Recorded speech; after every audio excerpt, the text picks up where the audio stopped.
Momen haru yang memperlihatkan seorang bocah lelaki melantunkan azan saat pemakaman ayahnya viral di media sosial. Momen haru itu salah satunya diunggah akun Instagram @undercover.id pada Rabu 8 Februari 2023 kemarin. Dikutip dari keterangan unggahan, diketahui bocah lelaki yang tengah melantunkan azan untuk ayahnya itu bernama Saka. Tampak dalam video, Saka terlihat begitu tegar. Didampingi beberapa pria diduga keluarganya, Saka terlihat terduduk di atas liang lahat tempat ayahnya akan dimakamkan. Suaranya terdengar bergetar saat melantunkan azan di tempat peristirahatan terakhir ayahnya itu. Sembari menahan tangis, ia juga terlihat tertunduk lesu. Sedangkan orang-orang yang berada di lokasi pemakaman tampak juga menahan tangis menyaksikan momen haru Saka tersebut. Beberapa pria terlihat juga menenangkannya. Momen haru ini pun sukses menuai komentar sedih dari warganet.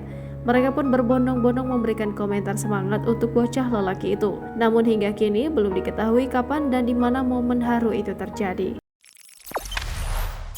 Jangan lupa subscribe, share, komen, dan like ya!